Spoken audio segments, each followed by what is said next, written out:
Hey, OCF. A lot of new normal going on these days, huh?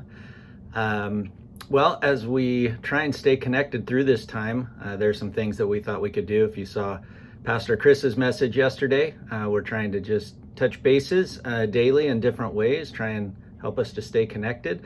I know some small groups have or are moving over to this sort of video conference small groups, and I hope that if you're not a part of one, you might consider becoming a part of one. It's a great way to stay connected through this. There's also been some upsides to what's happening. More time at home, more times with family members. But I also was just seeing an interaction between a few OCFers talking about going on walks in the neighborhood, seeing more neighbors, waving to people they haven't seen outside in a number of years. So there's some good things we can do in the midst of all the chaos. And one of the things we want to do is bring you this idea of sermon prep. That as I'm preparing for the message this week, we're going to wrap up 2 Thessalonians and our series there, and just wanted to give you a little preview of some of the things that I'm working through and thinking about as I prepare for Sunday. And there's a couple of things in the passage that I think are quite relevant, especially the way Paul ends this book, this letter to the church in Thessalonica. And so let me just read you a couple things that I think are worthwhile to us and I think real significant for where we're at as a church, as a people, as a society and a culture right now. A couple of things that Paul says early in this section. This is going to be verses 6 through 17, verse 18. But Paul is writing, and he kind of ends his letter, and he says, for you yourselves know how you ought to imitate us.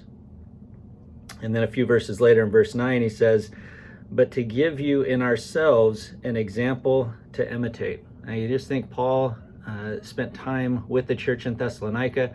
As he was living among them, he lived in such a way that with integrity, he could tell them to imitate himself.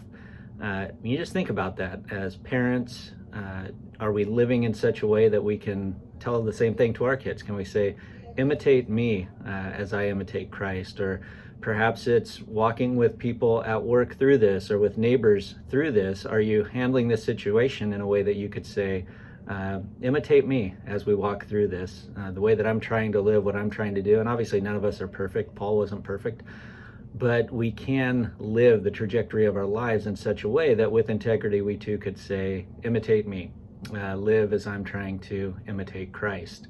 And a little bit later in the letter, there's an encouragement. Verse 13, he says, and for you, brothers, and obviously brothers and sisters, do not grow weary in doing good. And boy, is that a timely word for us today, as we be easy to get weary.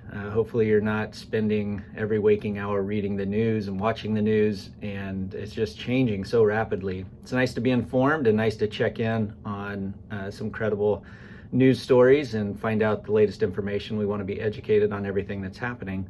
But man, can it help us to grow weary in doing good if we're focused on that stuff. And so what is that good that you can do during this season? What is the good that we can do?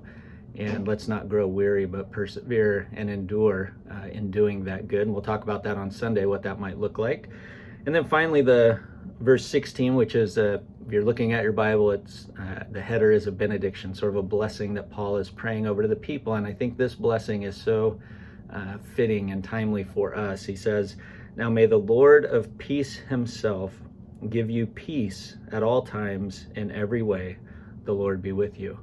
And I want to focus a lot on Sunday on what that peace is. When Paul says, now may the Lord of peace himself give you peace at all times, that means even in the midst of a pandemic. How can God give us peace? What does that peace look like? And that's what we're going to spend Sunday morning. So I hope you'll join us on Sunday at 9:30 for the live stream. For whatever reason you're not able to join us at 9:30, right after the service, the video is uploaded and you can check it out whenever you have the time to do that. So looking forward to seeing you on Sunday.